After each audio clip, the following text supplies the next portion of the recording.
James said, my name's Gemma Farrell. I'm a consultant at OC&C Strategy Consultants. I've been there for 3.5 years now. I started in 2006, and I actually, before that, I did an internship during the summer. James referred to my athlete activities, and I think, one thing that I'll talk about a bit about OC&C and also about a consultancy career is one of the benefits is that you can combine a lot of extracurricular activity with with a sort of high-powered city job, and I think that's something that really differentiates it from something like banking, and something that differentiates it from sort of a traditional industry job. An example of that is when I finished my internship, I had an offer from OC&C to start the following January.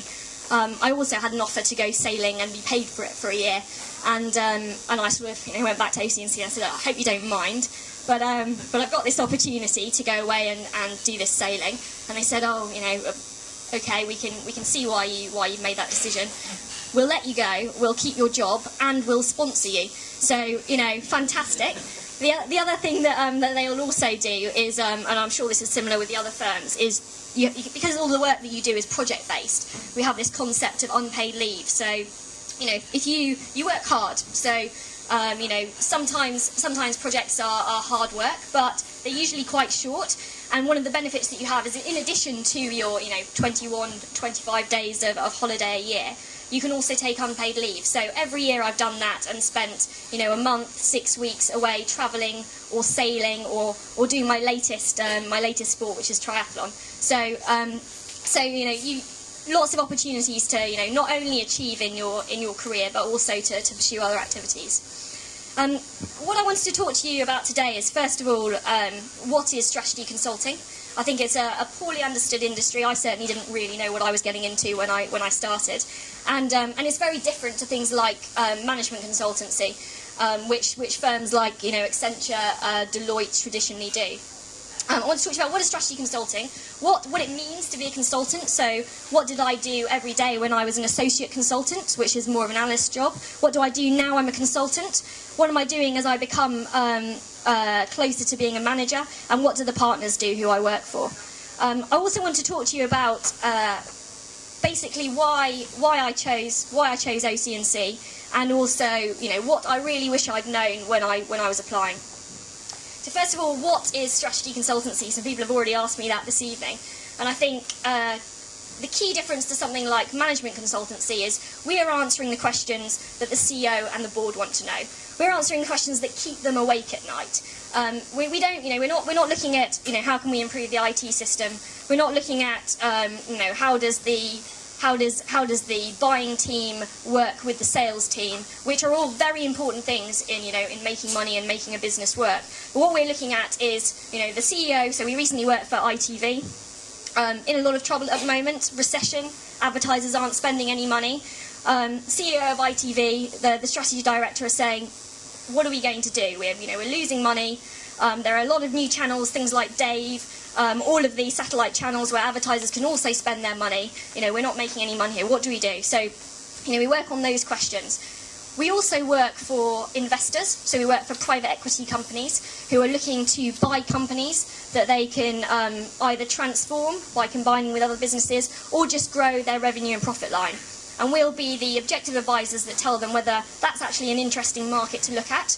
Within that market, that customer is interesting, and it's and actually it's well positioned versus its competitors, and versus where it is today, there's an opportunity for you to improve the business and sell it for more money, because that's what they want to do. They want to make money. So we do that work. Some of the high-profile ones we've done we've worked for New Look a lot. It's been sold twice since I've been working at OC&C. I think OC&C have worked for either the buyer or seller about 4 or 5 times now. We've worked for worked for the companies trying to buy Sainsbury's. I don't know whether you remember that. Back in, I think it was in 2006, a couple of companies called KKR and Blackstone were trying to buy them. So we worked on that. Recently, Pets at Home. So we work for investors trying to buy companies. I think the key difference as well to remember about strategy consultancy is the length of project. So because those questions are often very high-level questions, and we're not involved in the exactly how is this going to work on the ground, and where are people going to be, and who's going to deliver this. They're often quite short. So typically, I'll do 5 to 10 projects in a year, which I think is really interesting. I think it's it's great to mix things up. I did a geography degree. I didn't want to I didn't want to just do one subject. I wanted to look at a broad variety of different issues, and I can still do that now. One week I might be working for ITV. The next week I might be in Zurich interviewing a mobile manufacturer. So I find that really interesting. Just to explain some of the other reasons why why I was attracted to strategy consulting. First of all, the breadth which I've just talked about. You're doing different thing every day. You're meeting different people, different companies every day. The second thing is, it really is the gold standard. And I'm sure, like many of you here, I've spoken to people from LSE, I've spoken to people from Oxford, I've spoken to people from Cambridge, I've spoken to people who are, lined up with fantastic A-levels. You're going to get great degrees. You want to be in the best company, working for the best people, with the best people. And I think, all of our companies here, I would say that's probably true for. If you go into strategy consulting, you will be working with the smartest people and for the smartest people. We're working for the CEOs, we're working for the board members. They are the very best in industry. Thirdly, I think, one of the things that is great about strategy consultancy is that you're there, you're in the heart of the city, you're working on deals, you're working on the transformation of big companies like ITV. You're focused on the financials. You're not only focused on the financials. You're not just working with the FDs. You're not working all hours, all night in a bank, working on M&A transactions. You really do get that broad variety. And I think that's, being in the heart of the city, in amongst the action, but looking at the interesting commercial issues as well, I think is great. Lastly, and I think this, again, is probably true of most of our companies, you are part of a team. Strategy consultancy rarely involves teams of more than, I've worked in teams as small as 3 people, as large as sort of 12, 14, rarely bigger than that. That means that you get a really collegiate, teamy feel. It means it's really important that you can work with other people. It also means that you get huge exposure. You are there on this small team of 4 people who are trying to decide, where should New Look put their next stores? What should Virgin Media launch next? Where should they be launching their triple packages? You're on a team that are working with senior executives, and therefore, you get exposure to them really, really early on. I remember I was probably about 8 months in, and I was working for a private equity investor, and they were looking to buy this global research company. So, private equity investor looking to spend, millions and millions of pounds on this company.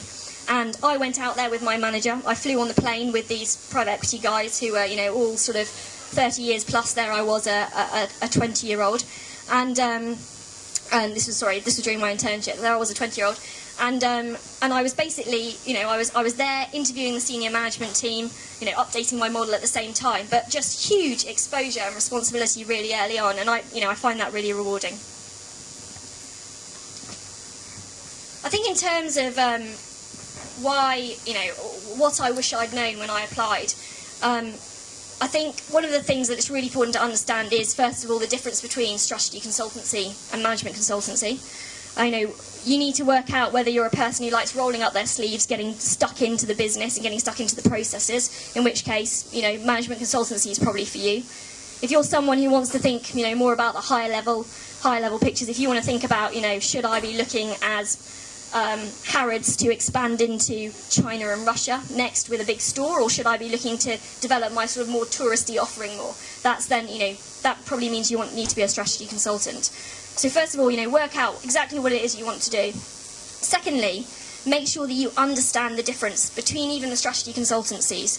So someone like a Bain, global brand, global offices in almost every major city in the world. That means probably most of the work you do will be in that country. It'll be in teams in that country with that office. You'll have a great global brand name. You'll be working for global clients, and those will be the benefits. If you want a smaller company, which is what I wanted, where we have fewer offices around the world. OC&C does have offices in the US, in China, in India, Dubai, France, Germany, Holland, and I've probably missed some others out as well.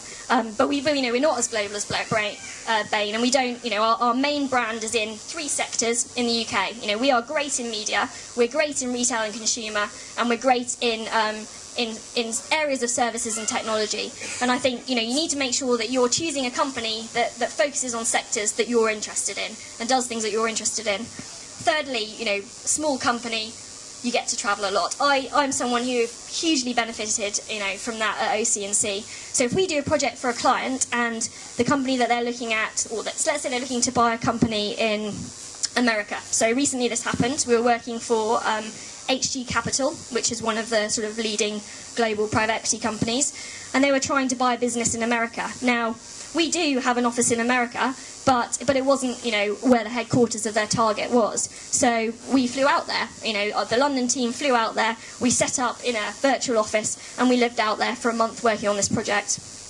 We worked for Nielsen. Again, they were located in Los Angeles and Beverly Hills. We flew out there. I worked out there for 6 weeks.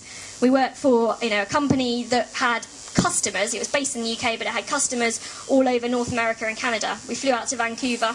We spent, I think, 3 weeks out there, and we flew out to visit their customers in North America and the East Coast.